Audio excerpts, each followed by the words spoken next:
Roundtable, the Games of Academia 101 primer for junior academics. This roundtable is intended for a junior academic audience. The scholars in this panel will discuss how to manage and navigate the daily life of being an academic, emphasizing the service and research sides of the job, reviewing, publishing, serving on committees, running conferences, editorial work, etc. I'm Sam Anderson. I'm the moderator. I work at the University of Massachusetts. Amherst in faculty development and instructional design. For pronouns, please use my name, Sam, although the name is okay. In the academic fashion, I'm going to introduce the panelists. So we have Bill White. Bill White is an associate professor of communication, him, associate professor of communication, arts and sciences at Penn State Altoona. As a role-playing games studies scholar, Bill has published in the International Journal of Role-Playing, the WeirdCon Companion Book, and LARP Universe and Everything, New Month 2009, as well as the forthcoming Role-Playing Game Studies, Transmedia Foundations, coming in 2019. Not forthcoming. Well, I'm operating off the bio that I which was submitted a while ago. So it's no longer forthcoming. Anyway, with Evan Torner, who will introduce him, he co-edited a volume of essays on immersive gameplay in 2012. In addition to contributing a co-authored chapter to that book, he's the executive editor of the International Journal of Role-Playing and currently at work on a book about the online discussion site for independent RPG design play and publication called The Forge. Next in line, we have Jose Zagal, pronouns he, him. Dr. Jose P. Zagal is associate professor at the University of Utah's Entertainment Arts and Engineering program. His book on games literacy, Ludo-Literacy, Defining Understanding and Supporting Games Education, was published in 2010. In 2012, he edited the Video Game Ethics Reader, a collection of writings that provide an entry point for thinking, deliberating, and discussing ethical topics surrounding video games. His next book, is it next or is it? Still next. All right, still next. Currently available. Excellent. Currently available. There you go. Co-edited with Dr. Sebastian Duterting, is Role-Playing Game Studies, a multi-author collaboration that provides an in-depth examination of role-playing games across different media and disciplinary contexts. It has, I think, just been published. Jose currently serves as editor-in-chief of the peer-reviewed journal Transactions of the Digital Games Research Association. In 2016, he was honored as the Distinguished Scholar of the Digital Games Research Association, known as DIGRA, for his contributions in the field of game research, and received his PhD from Georgia Institute of Technology. Next in line is Evan Torner, PhD, University of Massachusetts Amherst, pronouns he, him, an assistant professor of German Studies at the University of Cincinnati, where he also serves as undergraduate director of German Studies and the director of the UC Game Lab. He co-founded and is co-editor-in-chief of the journal Analog Game Studies. His fields of expertise include East German genre cinema, German film history, critical race theory, role-playing games, and science fiction. Working on the monograph of on the century of German science fiction cinema and an edited handbook with Henning Raga. Is that? Raga. Okay. East German film legacy. And last but certainly not least, Sarah Lynne Bowman, she, her, a scholar, designer, and organizer. Bowman currently teaches as an adjunct faculty in English Communication and Humanities for several institutions, including Austin Community College. McFarland Press published her dissertation in 2010 as The Functions of Role-Playing Games, How Participants Create Community, Solve Problems, and Explore Identity. Bowman served as the editor for the WeirdCon Companion Book from 2012 to 2015, as a coordinating editor for the International Journal of Role-Playing. She was a lead organizer for the Living Game Conference 2016. Helped coordinate the Role-Playing and Simulation and Education Conference at Texas State University, and serves on several committees for Living Games 2018. So thank you, panelists.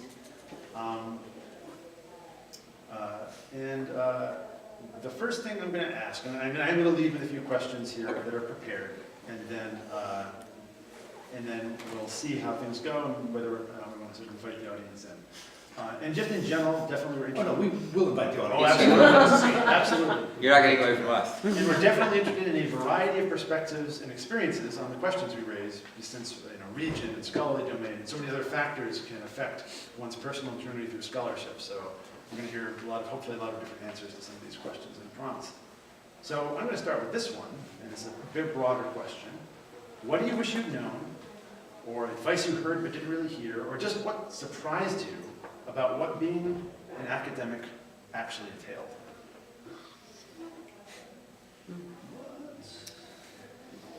Do you want to ask us each? Yeah, Lynne? so I can ask you each, I'd like to get a response from each of you, but I'll just sort of popcorn in the order that people come to you, but I'd like to hear something from each of you on that All right. point.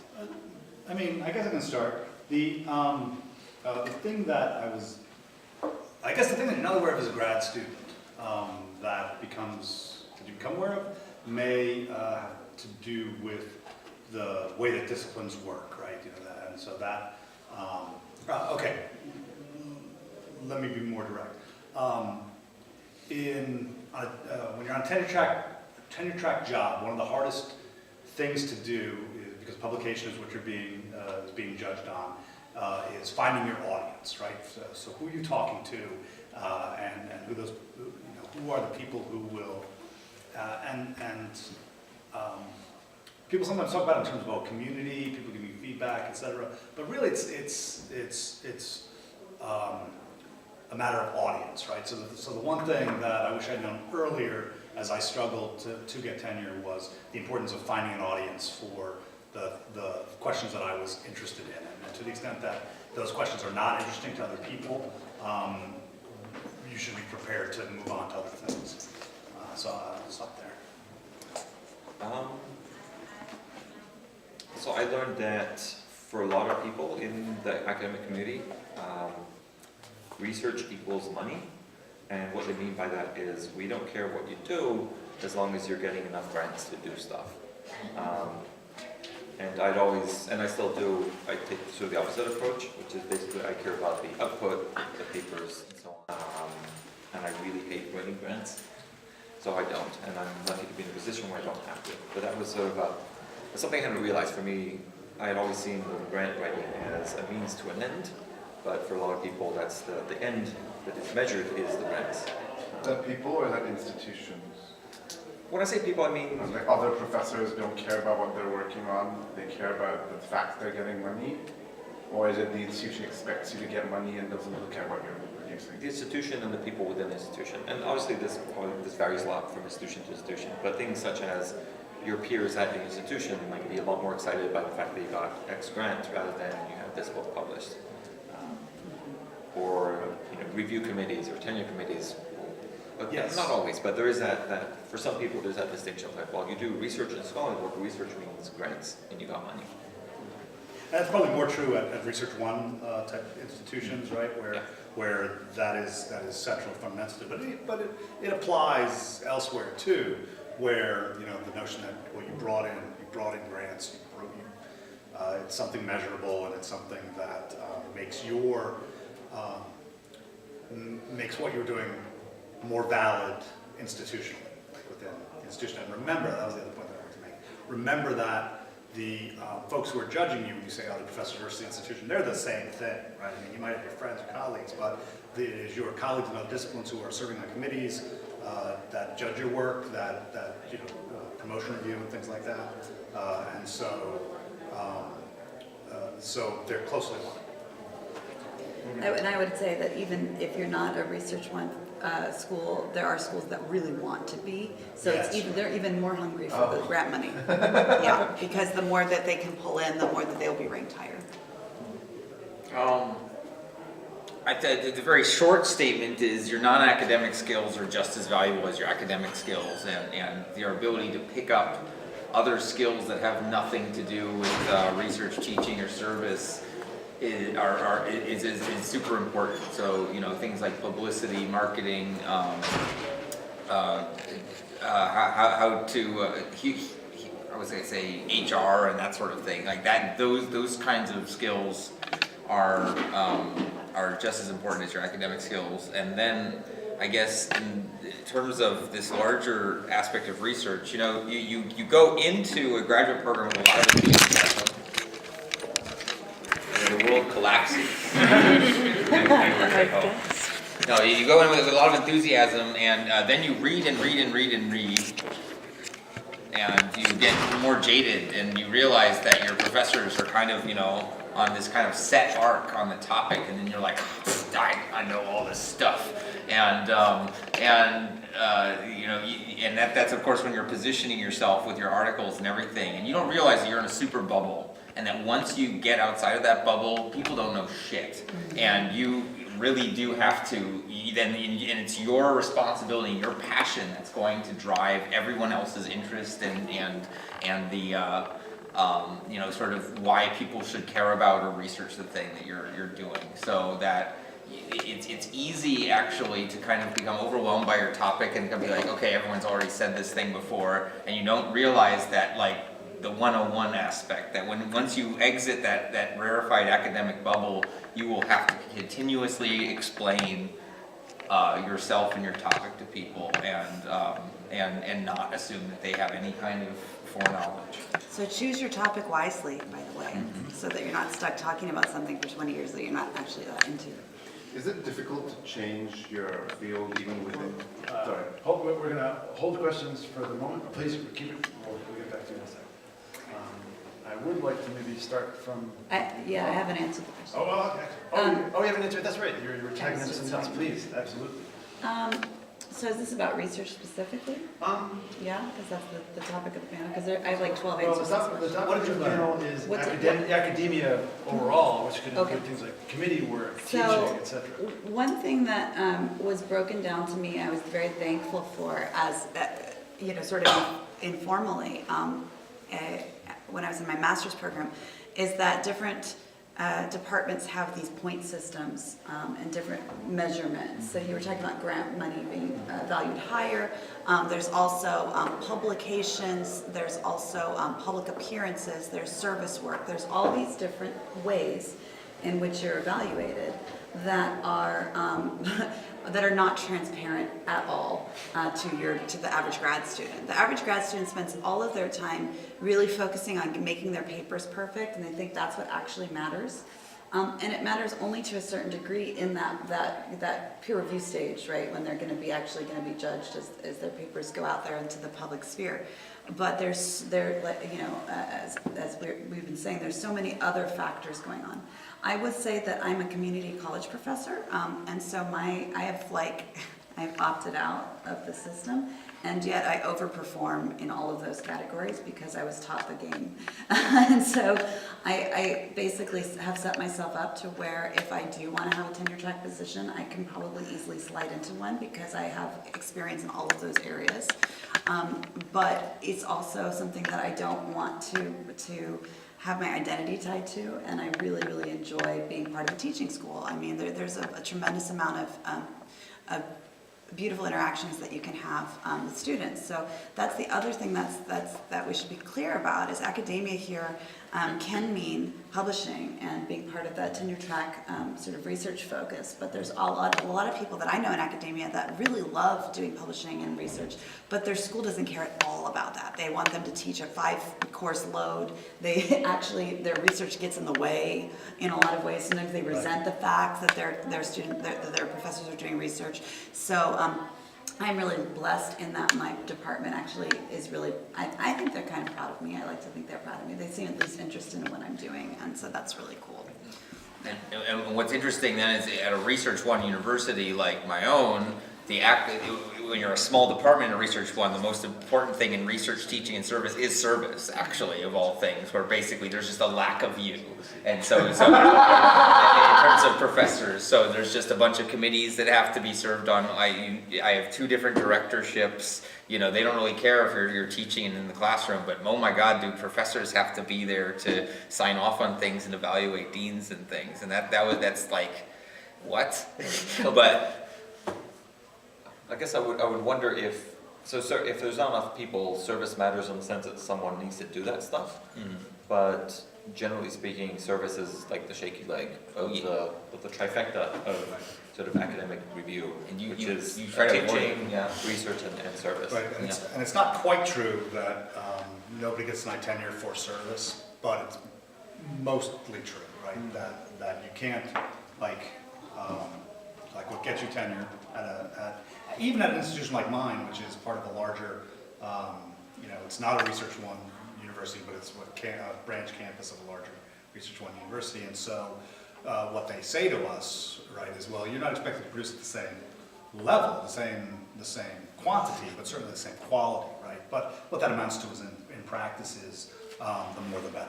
right, is what that means to. And so, Still. so interestingly, right, so you have the tenure line faculty who are expected to produce research, and that's really what you're evaluated on. Your teaching has to be okay, right? It can't be bad.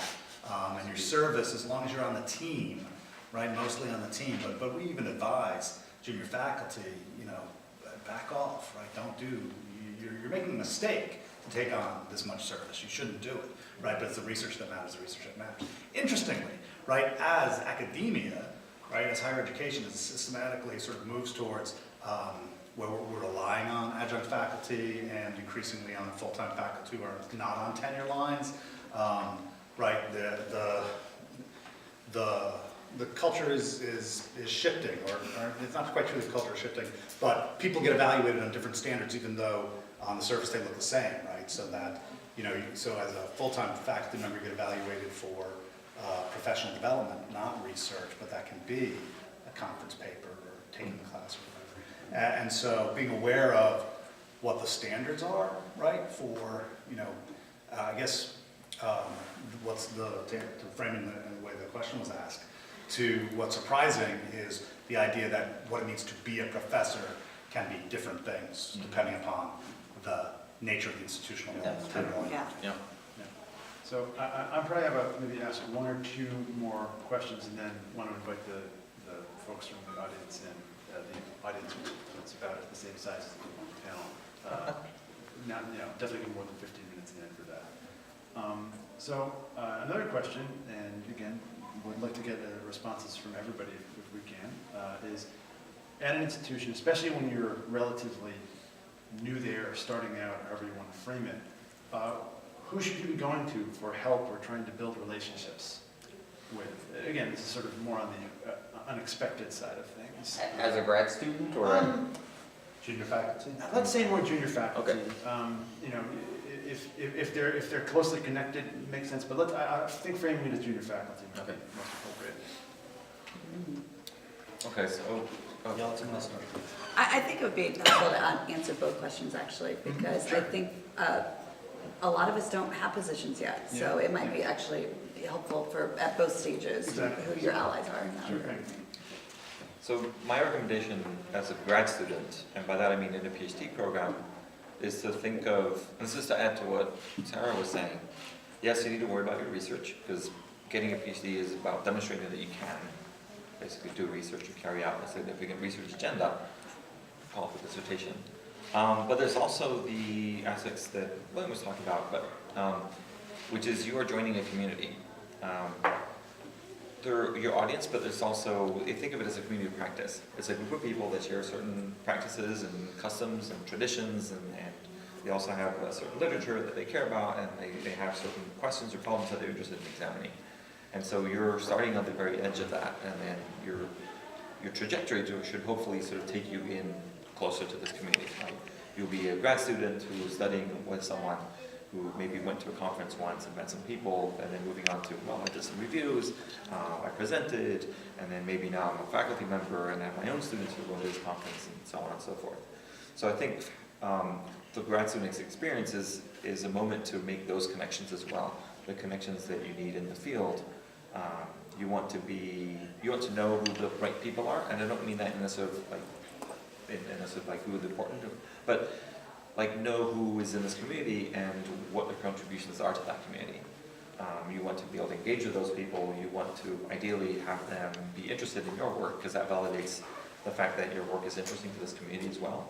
And that also means that when you go on the job market, that you will hopefully be in a position where it's like, oh yeah, I know so-and-so. We met at this conference, so we will make sure not to immediately throw them into like the we don't care pile. We will take a closer look at this person because they come with, there's some prior experience, right? You might get a second look because of that. Can I just piggyback on that real quick to talk about the design of this conference? Part of it, having people turn in their slides and their papers early, is to facilitate these kinds of conversations so that people aren't staying up all night, hopefully working on their slides and working on their papers right before, so that they have time to sit in the bar and meet the person that might get you the job. You don't know, right? So, yeah. I do not have my slides ready, so. I'm looking at you. So that's what you do as a student, right? And then you graduate, and then my recommendation is apply everywhere. To as many places as you think you might be a match or a fit, even if it's kind of like tangential. The interview process and the application process is not only about like getting a job, but it's also about learning what you really want and where you see yourself fitting. Because all the universities are different. You might not know, well, there's like big categories like, oh, an R1 or a community college or a teaching university. Like, do you really know what it means to work at those places when you've only been at one place your entire sort of through grad school? So going out on interviews, if you're lucky to get in, is a way for you to figure out like, oh, actually, I don't think I could work here. This seems terrible. Like the people here really don't get along, or oh, the way this organization is structured is a way that doesn't really match with what my interests are or how I think, how I want my early career to go. So the interviewing gives you a chance to figure out what you want. At least that was my experience. As a junior faculty, your job is to make sure that you're kickstarting, like what you started in grad school, where you are known because you presented a couple things, is to turn that into overdrive. And the hardest part is realizing that, because you're coming out of the end of your dissertation and you're probably tired, you're probably like done with this and you're like fed up with all that work, and then you basically sit down, it's like, okay, what's your next dissertation? You have like 3 years to like get that out, not 6 years, not 10 years, you like, it's go, go, go. And that can be super exciting, but also super scary. So at that point you need to like solidify those relationships you have with the bigger community. Right. Different universities have mentorship programs, so they might give you a senior faculty member and tell you what to do. I mean, the thing that you just remind me of is that especially as a junior faculty member, you've got two communities. And even as a grad student, right, there's the local community that is the institution, and then there's the invisible college of your specialty, your field, or the people that you're talking to. So, and it's important to make those connections at both levels, right, to figure out, both in terms of the discipline or specialty in which you're engaged in, who that invisible college is, and so you go to a conference and you look at the citations, and about half of them in many fields will be people who are active in the field and are producing, and so that becomes sort of people to sort of look for and look at and look towards in that sense. But also locally, right, the people who like department chairs and so forth are the folks who are going to be reviewing, right, dossiers and reviewing packets for promotion, and so getting a sense from them of what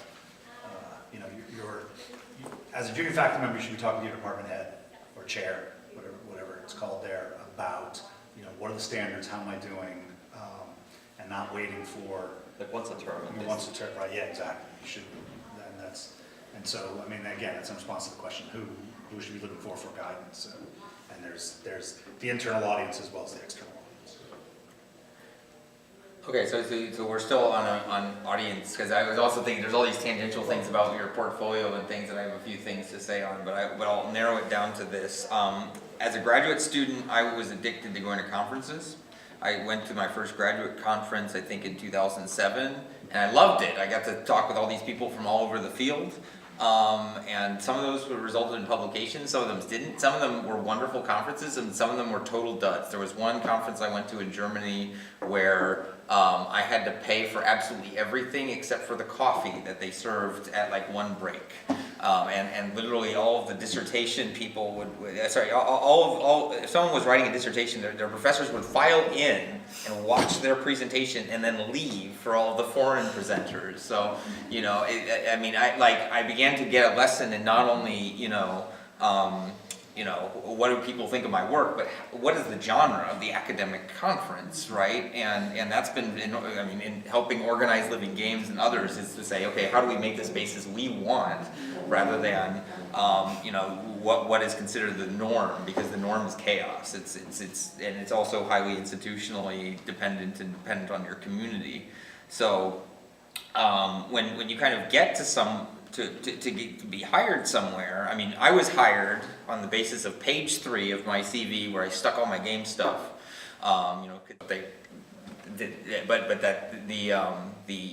department chair was nerdy enough to say, oh yes, this is a very much of interest, and he was building a film and media studies program within game studies, within German studies, so I was considered to be the new sexy games person, and he also said, you know, what was that? You're very sexy. Oh, thank you. But also that I was prolific and I knew everybody, and those were my criteria, right? Page 3, prolific, knew everybody, and I knew everybody because I went to graduate conferences, and I also sold East German DVDs to people.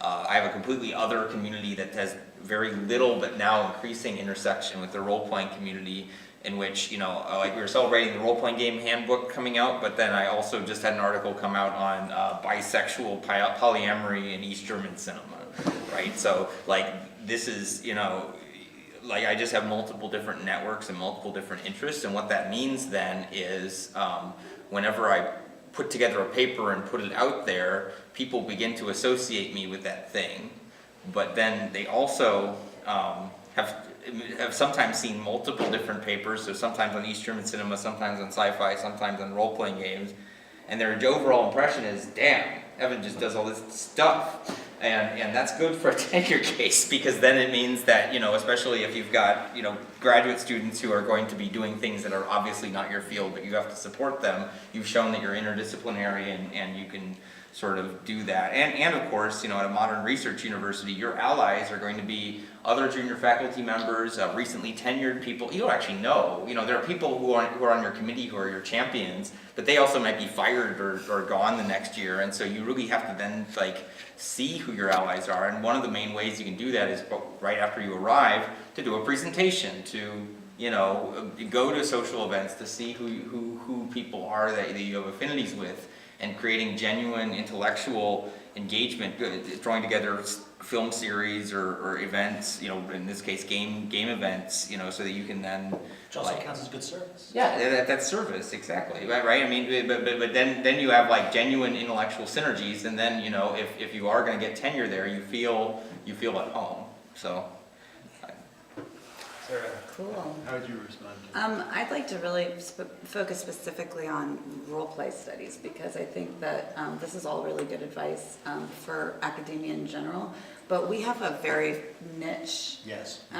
practice that nobody understands in academia. So there's as a graduate student, if you can find anyone tangential that is willing to help you, you know, my dissertation committee was made up of an indigenous theater scholar, a science or fantasy scholar who also did medieval studies, and a couple of video game scholars. So they knew enough to be able to have some context for what I do, even if it, you know, and that was great. Not all departments have that, right? Sometimes they will know nothing about what you do, and sometimes they'll have a preconceived stigma around what you do. So there's trying to find an advocate. Do you have something to say? Yeah, you want support, not expertise. So if you had to pick between them, Yeah. this person really knows this field is less important than this person will really support me, even if they don't know anything about the work I'm doing. That's more important. Right, but, and even having interests that are tangential allows them to have at least some context for what you're Yeah. doing, is the point that I'm trying to make.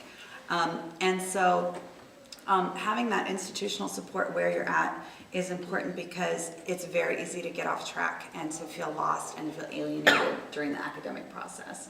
And it's extremely, especially between, you know, leading up to comps and then after comps and getting the finishing the dissertation, and the same is true for master's students. That whole process, really, you're kind of on your own. So if you don't have someone there that's advocating for you and kind of keeping you on task without taking you, I think that there's, some people get really micromanaging, and that can be really problematic too. You don't want to be stuck with an advisor that's going to make you do 12, you know, 20, 30 revisions, because I've seen that nightmare happen before too. There, you know, finding somebody that you can work with that is your, that you work well with is important. But also reaching out to the larger community, finding out who your audience actually is for the things that you're going to be writing, and reaching out to those. And, you know, I've had several people that are here at this conference that have just written me an email and said, I would love to talk to you. And I'd be like, cool, let's Google Hangout. And they're like, really? And I'm like, yeah, why not? And I don't necessarily always know the answers to their questions, but even having someone who can speak their language is so valuable to them. And it's like, oh my God, there's other people that do this. I'm like, oh yeah, there's tons of other people that do this. We're just scattered all over the place. And so being able to make those connections, I think, is important. And that's, Well, I was going to say the support doesn't end too once you're done with graduate school, Right. because I was thinking of you, Bill, and me for 7 years, supporting each other academically, and we've been through a lot, actually. So I mean, this is it's a little bit of a quorum of an old role-playing studies troika. Exactly. yeah. So I think, Oh, no, sorry, you- please. I still have the second part of the Please, question. oh, yeah. And so, as far as like once you're in the university system, I think finding people who resonate with what you're doing and that you can work with. And lately I've been getting involved with different departments. I've been getting involved with like peace and conflict studies, for example, which has been super cool. Yeah. There's a whole area of the school that I would never have had access to that I just decided to start, going to their events and things. And I'm going to design my class in tandem with. And I was able to actually, through the community college, get a little bit of money to make a microaggressions LARP for a grant that they had money for. They had this author coming out to talk about her poetry, which was about race in America. And they were like, hey, Sarah does role playing. Why don't you make an exercise? And so because now I've met other people that are in the systems. There's a lot of people that may not even be in your immediate vicinity that can be very sympathetic or even like excited about what you're doing that are in the university. So learning how to make connections, not just at conferences, which I think is super important. I think a lot of scholars do not think enough about. But also within the university system, because then if you, for example, if you want to run an event like this, who do you talk to? Being able to know who to call and to which connections to make things happen is also really important. Okay. So from that false start, I think this would be a good time, considering the size of our audience, to let you, if you want to have questions or concerns or things you want to bring to this esteemed panel, we can do that. I have other questions I can bring up, but it'd be valuable to use the space we have here. Here's one way of doing this. What did you come here hoping Yeah. to find out? What do you want to know? Yeah. I have 2 questions. What are the important? I'm going to ask the foundational texts question. Oh, that's fine. I know that you just published one, which is good. Hopefully foundational. But other than things that come from other disciplines, is there anything besides your book that comes from role-playing studies? Well, now that is such an interesting question, right? The whole notion of canonical texts or the text to follow. And it emerges, right? I think in every discipline that has a little bit of ontological uncertainty about what it is as a discipline, right? And so I come from communication as a field, and that question gets asked: what are the foundational texts in communication? And the answer is, well, it depends on the theoretical framework that you're building to. Indulge me for just a second, right? There's in 1993 there was a piece by this guy Gregory Shepard in the Journal of Communication, which basically talked about 3 different approaches to disciplinarity, right?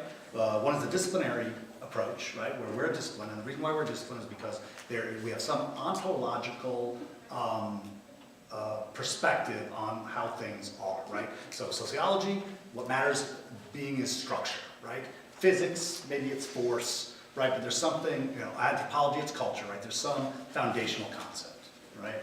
Or ontologically foundational concept. The non-disciplinary approach, which is possible in communication because, we can help you communicate better, but it's not foundational, right? It's just sort of, okay, how do we, so it's non-disciplinary because we don't really have any sort of ontological foundational concept. It's just communicate better. There's also doing this as quick as I can. The anti-disciplinary approaches say, you know what, discipline, schmiscipline, right? Disciplines shouldn't exist. It's the phenomena that we study are so complex, right? Are so interwoven that to think that you can examine it from a single ontological lens is foolish. And so not only should we reject the notion of discipline, we should regard it as just like fundamentally flawed as a thing, right? Now, of course, the limits of human knowledge and ability mean that and knowledge production and the So I economic think grounding. that this is like a 301 answer to a 101 question. No. Here's what I'm saying. No, but what it boils down to, I'm sorry, you just like, you just You're gonna be academic. ask for an indulgence. Right? So what it boils down to, right, that question, right, is right, it's so important, right, at the level of like, oh, well, what should I read? What should I read? Right? And, but the answer is, well, it depends, what are you trying to do? Right? And role-playing studies, I think, as a field is a field like that, right? It's a field where you're probably going to, because you want to be a thing, right? You want to be able to say, oh, I'm a role-playing game, I'm a scholar, I'm a role-playing scholar because I've read the role-playing scholar stuff. No. You're a role-playing scholar because you study role-playing. What you read is looking back at, okay, well, what's going to help me understand what this thing is, right? And then you have to convince other people that, yeah, you should be reading. Now, for us, like, okay, it's Goffman, right? You're reading Goffman because you're doing frame analysis and you're looking at the frames, the different frames and things like that. But, Evan has been saying for years that we need to move beyond Goffman. We need to do something, fuck Goffman and his bullshit, man. I've been saying that. That's what I heard him say one time. Right? But the thing is, Well, I think Gary Allen Fine, shared fantasy is the You have to vortex. cite, cite shared fantasy, I mean. Just wanted to say that one. Here's the thing, I mean, but you knew that already. we can, did you? Well, it was mentioned in another class. Right, but the point is that, what, we can say that all we want, but the fact is, when we get a paper, the first thing we do is we look at the references, right? That's true, So that's let's true. let's be transparent, Yes. we edit a journal, some of us edit multiple journals, okay, and we do look at the references. Now, we're not necessarily saying, this person didn't cite me, so their work is no good, but, and people, you laugh, but there are people that do that. And they will reject your paper if you have not cited their stuff. So it is actually, this question is extremely important. It is important to know who the opinion leaders are in your field and and there is some political stuff that goes along with that. At the very least, demonstrate that you have some knowledge outside of your discipline and some knowledge of the discourse as a whole. Sure. If you're just citing Gary Allen Fine, it's not enough, right? Like, you should also be citing some of the Nordics. You should also be citing some from Depends, right? Well, yeah, right. So, and of course, that answer is if you're trying to publish in a role-playing or game study, in a role-playing studies journal, right? You can probably get away with publishing like games and culture without citing some of that stuff, right? Well, then the answer is, in that case, who are the canonical people who are the people, look at who's editing the journal, first of all, right? And look at who they cite. Think about what community of discourse they're in, I guess is the larger thing. Two answers. One, they're both, second one more pragmatic than the first. If you're going to submit something, there's an audience, and that audience is going to take whatever you're submitting and place it in the context of what they know. Yeah. So you need to show that you know what they know. And whatever that might be, that's why sometimes maybe it has to be a bunch of the Nordics, because this is about something that's Nordic related. Or maybe Gary Allen Fine is just enough, because he's just saying, yeah, I read that, but this is going in this other direction, just to make sure you know that I came from that place. My second piece of advice is really pragmatic, which is, if you're asking that question, it's because there's already something that you've read somewhere, you thought, oh, this is really cool, this is really interesting. And so the advice I give my students, and you've probably already done this, so apologies, is follow up on stuff that this thing that you're reading is citing. Yes. And so you work your way backwards. It's like, oh, it seems like they're mentioning this person a lot. Okay, I guess I should go read that. And then for that person, you can look at what other things that person has written as well, or those group of people. And then you can also go forward. So you can say, okay, I read this thing, super exciting, came out 2014. Who else has cited it since then? And maybe now I can get a trajectory of like where are these ideas going? Because maybe this is super cool, but oh, things have moved on. Like they like this idea, but it's been transformed in a new way because new understanding and so on. So you go forwards and backwards. And that's a way of kind of figuring out and the more you do that, as you find other stuff, you'll see, oh, they're citing this person again. Oh, they're citing this person again. And then you get a sense of like, okay, this seems to be really important. Maybe I need to go back to it and like reread it so I really get it. Google Scholar is a great resource for doing that. To tag this, and then I'll give it back to Sam. Role-playing studies, the handbook came from its own ontological crisis and that was thanks to John Peterson's Playing at the World. I actually read it together with a group of undergraduate students in 2013 as part of a reading group. I had Grinnell College buy a bunch of copies of it, and then I sat there and read it with them. And it was very interesting. I don't know if it's canonical. But I mean, and John Peterson's Playing at the World poses a number of questions about what the field looks like, right? And so, you know, you just have to, you have to say there's always someone who can throw a rock through your window, and Well, just to give some context of why Peterson is maybe not canonical, right? Like, you can do this better than. No, go ahead. Yeah. I mean, I can give the context. Yeah. So basically, John Peterson's independently wealthy, has his own private archive of stuff we can't publicly access, from TSR, from the early fanzines, Early D&D. early Dungeons and Dragons, right? So he really chronicles the transition from. Is it history? Yeah. Yes. But it's Yeah. the transition from diplomacy fanzines into Dungeons and Dragons. Now, what's important about this is that it also has all the early role-playing theory, and he's read those letters and fanzines in a way that you know. But he's also done very much this autodidact thing of just writing down as much stuff as possible. And I love John, and we work together on some things, but it's also it could have used a really good editor, and instead it just came out into the world, and we're like, okay, this is like the most valuable research ever. Speaking into the air, right? It's not really addressed to anyone. Exactly. And that upset some people. Yeah, well, I've heard a lot about this book, actually. I didn't recognize it at first, but yeah, I've heard a lot. And no one seems to have a positive or negative opinion of it, but just like that simply like, Oh no, you should read it. Oh, I love it. I'm glad it exists. No book is perfect. I teach it, yeah, I mean, And Peterson contributed to the handbook. Yeah. Yeah, Oh, yeah. so. It was also an author. And his sui generis. yeah, so that's a recommendation. It's just, you're gonna hate us for the length. And I'm going to give just a shout out that I'm surprised that probably no one here, just as a librarian by training and former occupation.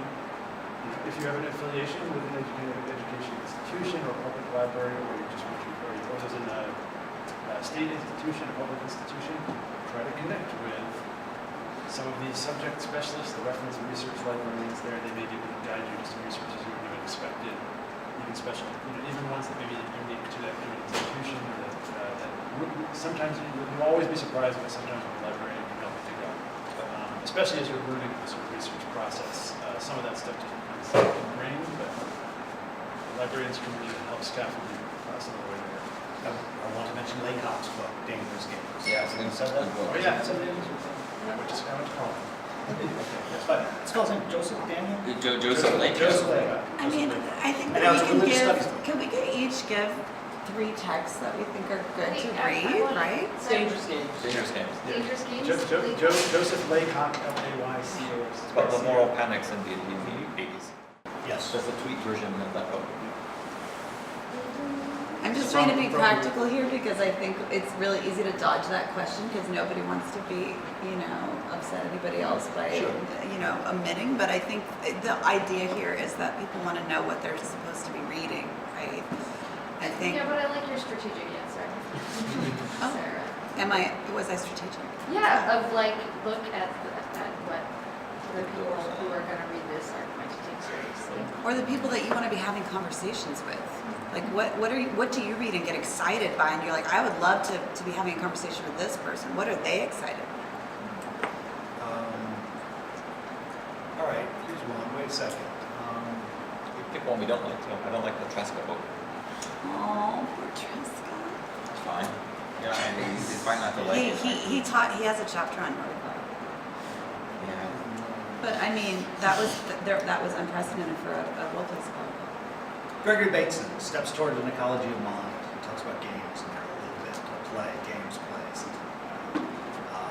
And it's actually, I guess it's collections of essays that were published in,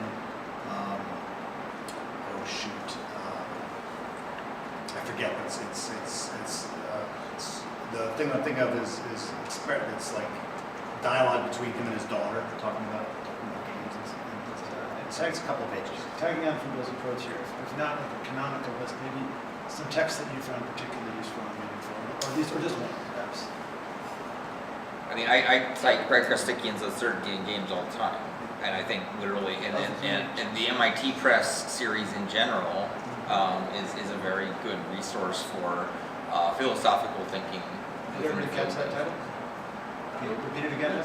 Yeah, so Uncertainty in Games. Uncertainty in Games by Greg Kostikian, who also wrote one of the key founding essays. I have no words, but I must design for game studies, and he wrote Paranoia of all RPGs, among others. I guess it just depends on what I'm working on, but I don't think there's ever been a paper I've written where I haven't cited either Jakob Stenros or Marcus Montler or both. Yeah, that's true. I mean, really, I can't really think of one. So. Nordic LARP, the book, has it's a beautiful documentation book of 30 Nordic LARP games, but it also has these really nice academic essays in the beginning and end that are quite useful, I think. And Playground Worlds by Marcus and Jaco was what put me down this path to begin with. It's an edited volume. It's an edited volume. It's a regular Knudepunk book from 2008, but it's a particularly good one. And what we mean by Knudepunk book is these are a series of books that one or more books that come out each year in affiliation with the Knudepunk conference, the Nordic LARP conference. And so it's a collection of some practical essays, some think pieces, and sometimes academic essays. For books, Rules of Play is usually my go-to for, as a starting, like, here's the entrance to the rabbit hole. And for the rest of that, I usually end up reading papers a lot.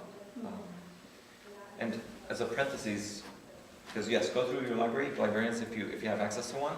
If not, like if you're finding a paper on Google Scholar and there's the author, but there's no PDF for you to download, email the authors directly and say, hey, I'm an independent scholar. I don't have access to this. Could you send me a PDF or something? And my guess is 99 out of 100, you're going to get, yeah, sure, here's my PDF, and here's a whole bunch of others as well. Anybody else from the audience who have come here with a particular burning need or question? No, that was in response to Sarah, so not. So actually, you just mentioned independent scholar. Right? So you all have to some degree a career based around doing this kind of research, right? Like being professors and things. We're all formally affiliated with different academic institutions. Yeah. So, I guess, what advice do you have for people who are interested in being involved, but probably without dropping their current career? The obvious example to me is like take part in and run games, but I think there's probably other interesting academic stuff. when you say being involved, what do you mean in publishing or in? I mean, you're being involved right now by being on this panel, which is great. I think developing maybe, or part of what happens with papers is you say like, oh, I've noticed this phenomenon among humans, and I'm going to write about it, and then that advances the dialogue and such, which is definitely a formalized way to do if you're in academia, and there is a semi-formalized, you can run a game which shows people, hey, look, this is a way we can do things. Do you have senses of like, are there other areas or interesting mixes of that might not be obvious? So I think in RPG studies, there's a lot of room for what like more snooty academics would call like fan theorizing or fan academic work. Yeah. Like the Knudepunk books is definitely sort of in that category as a sort of a gold standard for like, wow, this is really interesting, but it doesn't need to meet all the regular standards of sort of typical academic work. And there's a lot of stuff that happens online and sort of blogs.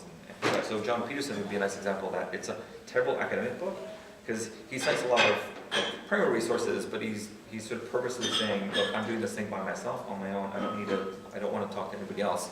And here it is. And so now everyone else is like, oh my God, this is 800 pages, and we need to like sort through this and just try to make those connections that he didn't do in his book.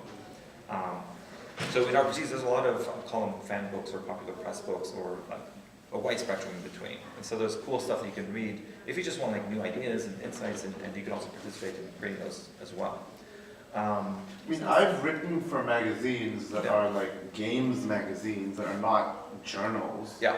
But people like one of my articles I was super surprised to find a month ago has been cited in an academic book. Yeah, exactly. Yeah. And NordicLARP.org, I would say, is, Yeah. is a good one. If you have like a cool idea or something to share, or maybe you ran a cool game and you have documentation of it, that sort of stuff. I mean, Analog Game Studies cares not a whit about your institutional affiliation. If you can write well about analog games, we will publish you.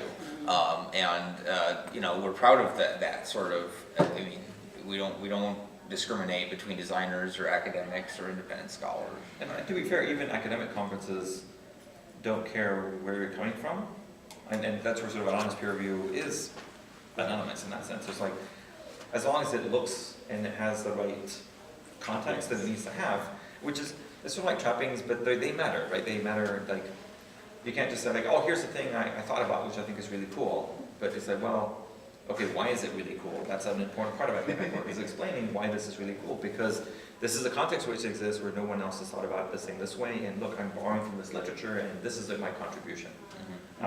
So I see a lot of people who just say like, I have this cool insight, so let me just write about it. Like, okay, cool, that's a blog, that's a magazine article, that's, you know, a podcast, it could be all kinds of things. It might not be an academic, like a research paper. Right? I collaborate with people who are, a lot of people are sort of like 1 foot in, 1 foot out.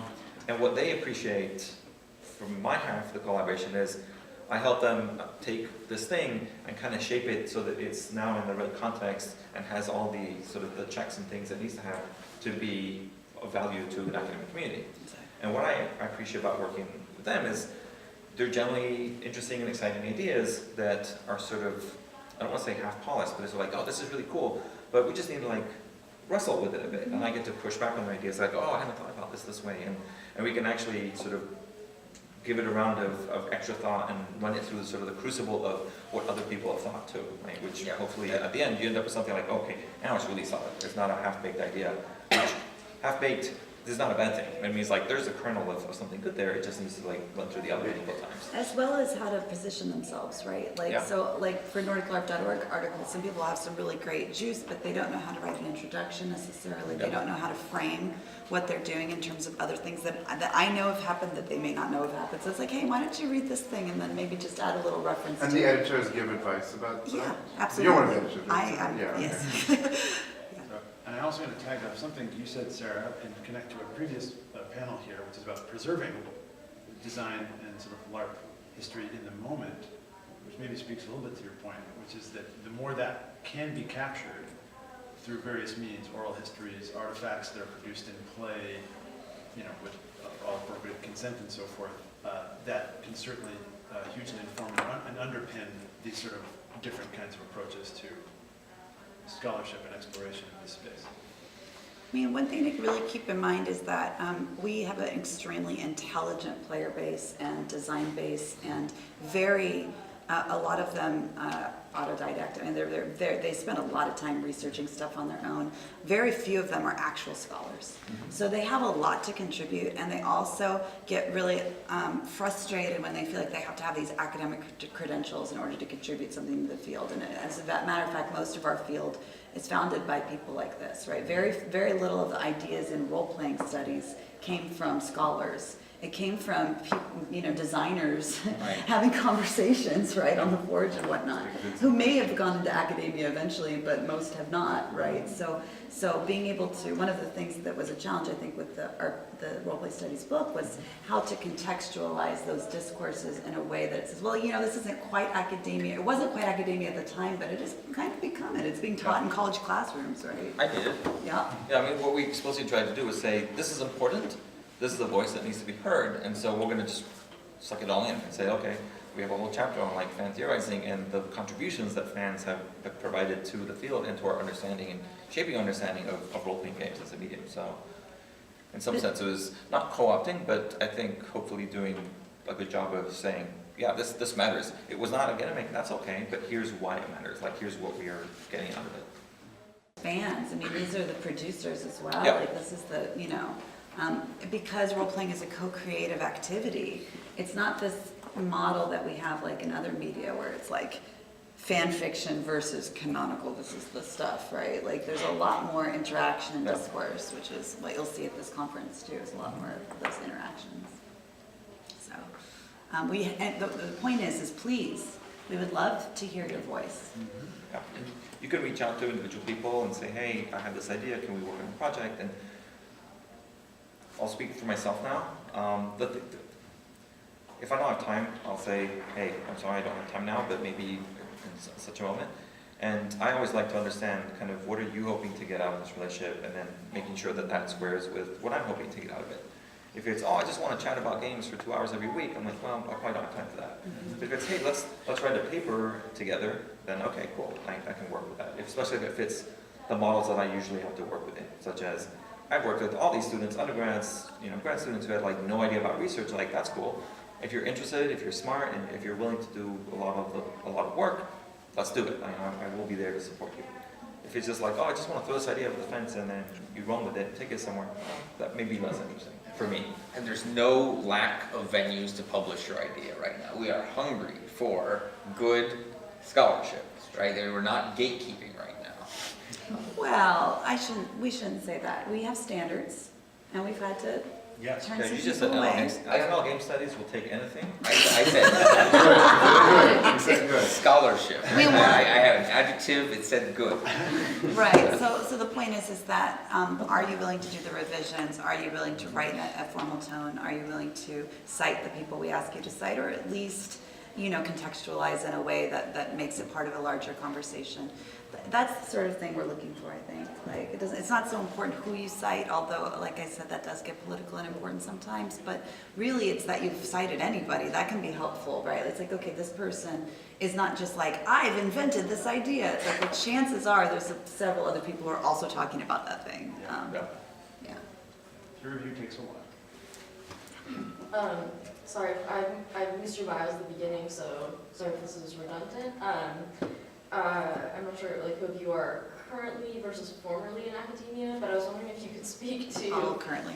Okay, if you could speak to maybe some of the pros and cons of being having an institutional affiliation, especially in a discipline that's so fringe. I love this question because it's one of the reasons that I don't have a university affiliation.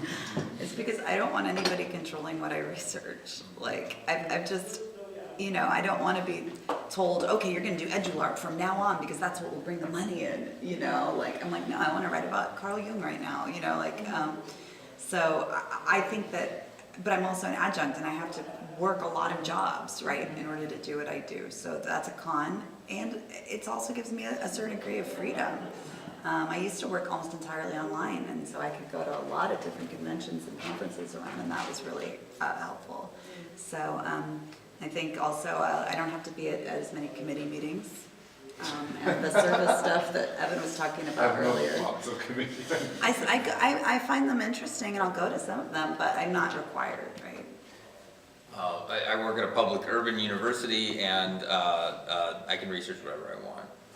As long as I'm interesting. I run programs for high school kids. I, buy indie RPGs with gobs of student tuition, not student tuition money, but private grants. But, I'm pretty much the decadent academic right now in my current institution, and it's partially from the fact that they trust me, that I've met a certain standard, and so that then, they're willing to take a chance on whatever the hell I'm interested in, and support me on that. So I have no issues, right, with people up and down the chain being very concerned about what I'm doing.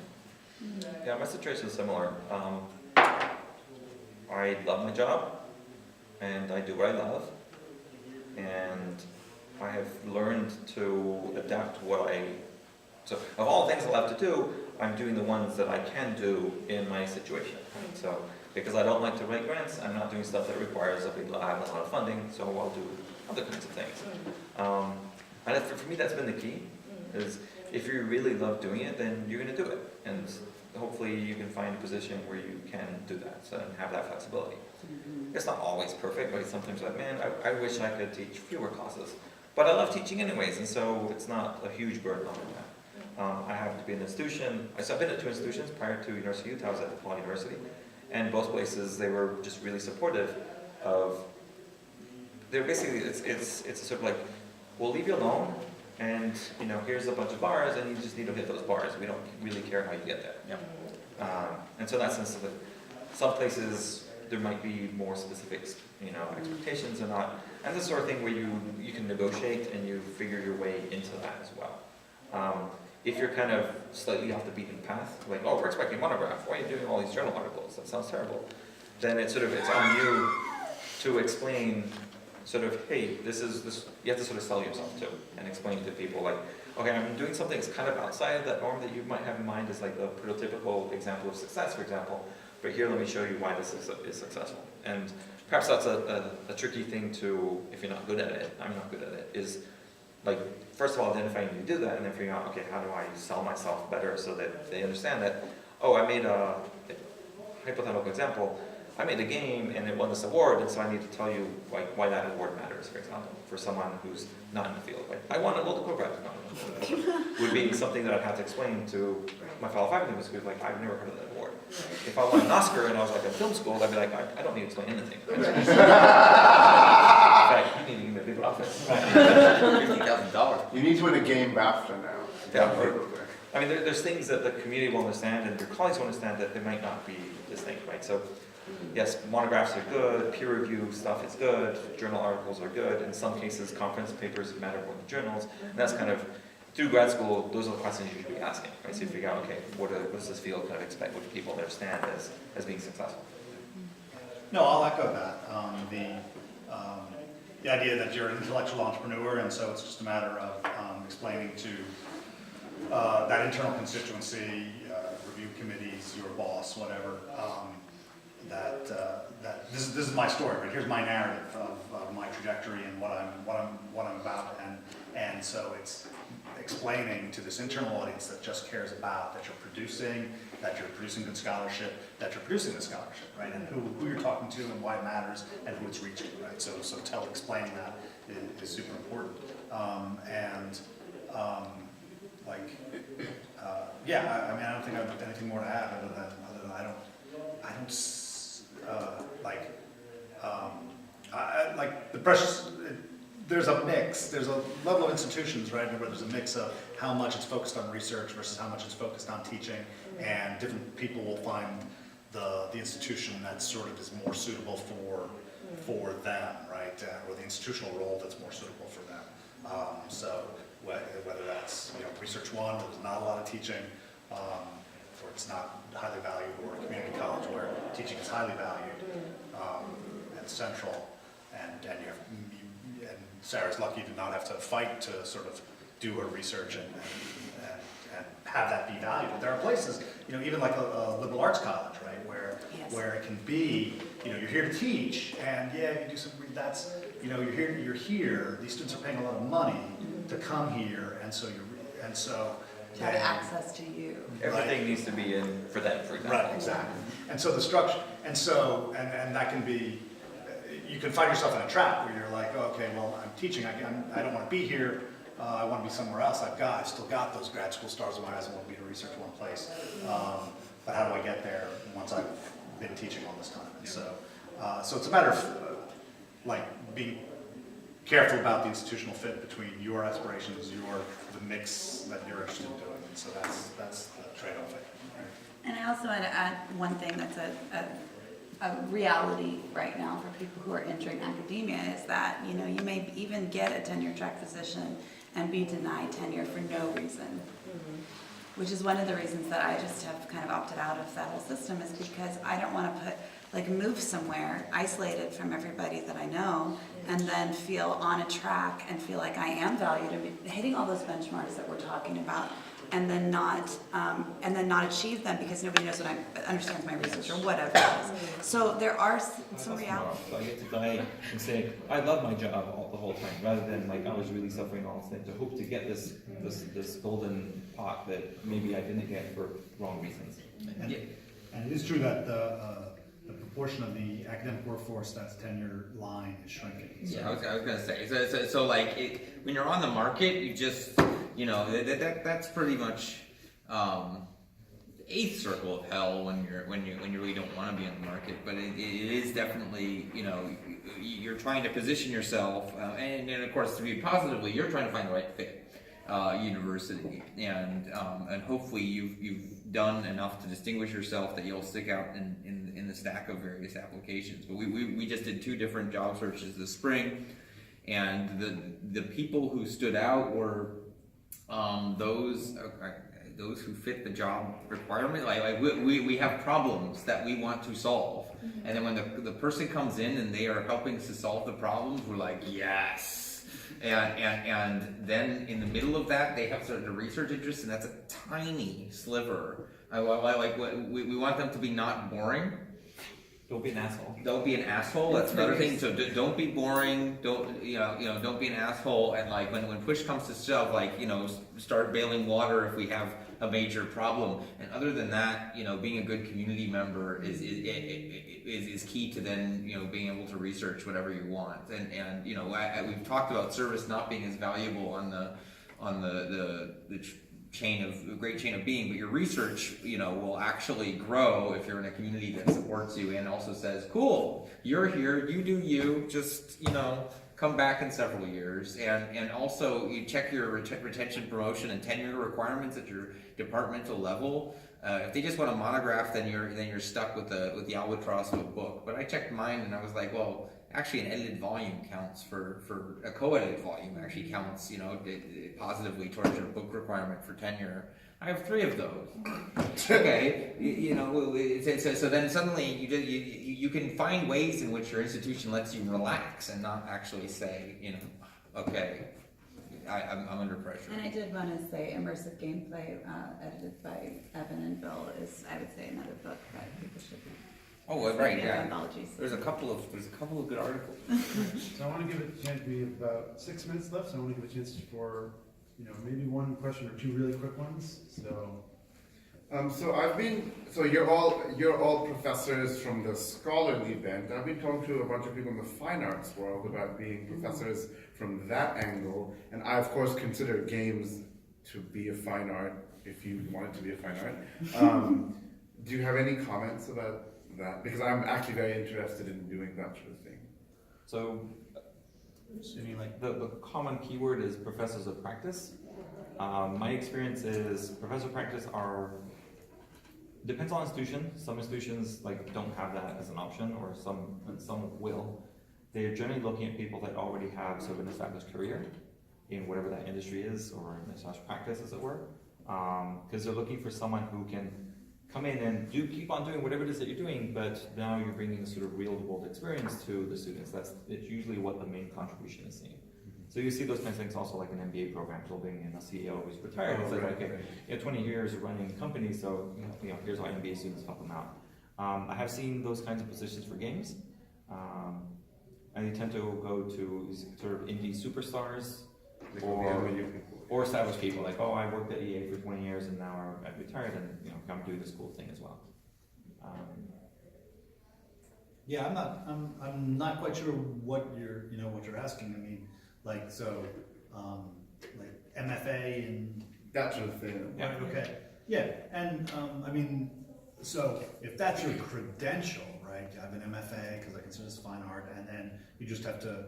The question becomes, okay, so where's the program, right, that you're going to teach in, or that you're going to work in order to use, where that credential is the thing that gets you the job, or is the thing. And maybe, I don't know, maybe there's a program out there. UTD. Okay. I think it depends on what you're doing, what the department does too. Because like UTD, for example, the Arts and Technology Department, which is massively overfunded now, I shouldn't say overfunded, but has received its own building and everything. They're really dumping a lot of money into UTD, and it was tiny when I went to University of Texas at Dallas, which is where I got my PhD. So I was sort of tangentially affiliated with them, which is why I had a couple game studies people on my committee, but I was in arts and humanities. I had a lot of friends over there, so I spent a lot of time in that building, and the vast majority of the classes were like teaching Maya, teaching how to make a computer game, right? So those art skills, if they can be applied to the technology, particularly if there's programming behind it, that's one thing that they seem to really value. But also the theoretical concepts behind art and how those can be applied to game design seems to be very valuable in those departments where they are creating people that are meant to go into industry. So that's something to think about, is that intersection. I don't know if that answers your question, or if That's you not, want. my question was just thoughts. Okay. That's a thought. Yeah, that's what I've seen. So I had a question about in graduate school. This is, I guess, not necessarily about role play specifically, but I've sat on a couple of committees, like a Dean Search committee as a graduate student. What committees would be like super helpful to be on? Because there are the people that, the reason I like being on that committee is because I got to know all of the important people. So what committees are cool to be on as a graduate student? So say it depends. So if you're primarily interested in doing teaching with a little research on the side, definitely try to get onto curriculum committees, for example. So you understand how curriculums are put together and the rest of that. I think it helps to be on committees that are local, so that are in your school or in the college, but also like one that's maybe at the university. So you get that outsider perspective, like, oh, I met someone in medicine or whatever, and you can learn how things are can be super different at another department and so on. So try to be strategic in terms of the committee so that you can either make the connections you want to make, like, oh, there's some movers and shakers in this department, so I want to make sure that I'm on the committee with them so I can learn from them and they can see who I am, that I exist, and so on, based on your future interests. Like I want to teach, so I'll be on the curriculum one, so I'll have that experience coming out. And also your passion. It's like, okay, I really think we should have like a movie series, so I'm going to start a committee for movies or whatever. I would say this is kind of tangential to what you're saying, but if you can get a research assistant position, even if it's not paid, and shadow somebody that's doing stuff that you are interested in, or you can get some experience with, that's really cool. Also, just when I was in my master's program, I got to be on the Velvet Light Trap, and that was my first sort of publication. It's a really kind of cool film studies journal. And so that was my first publication experience, and it was mostly graduate students. I mean, we had, I think, a supervisor or something. But, just having a little bit of experience, it just sounded cool. I didn't really even know anything about publishing at the time. I was like, okay, I'll try this out. And here I still am, 20 years later. I think being a committee of that's part of something new is actually nice, right? Where someone is trying to bring something new to the university. So like Jose mentioned, a film series or something. We actually tried to create a whole European film program because we had a specialty, across different European cinemas at UMass, and that was a failed effort. We actually had multiple different vectors, but it was a moment where I got to see how the university worked, how different people theorized different pools of money, but then how people then could conceptualize something that goes from just an idea to a building and a program, right? And that is what academics do, right? And there's I would say, and this is just my perception, but I feel like there's a dearth of really competent graduate students that are working on projects. and I hate to sound judgy, because that's not my intention. What I mean is I often hear professors complaining about the people that are assigned to them that are supposed to be doing a certain job and aren't doing it well because they're not really taking it seriously. So if you can be that person for somebody, then that's super valuable. That's true. The other thing I would add, not just university service, but also scholarly organization service, like conference organization, is something that's there as well. All right, we're at time. Okay. So I'd like to thank our esteemed but approachable committees.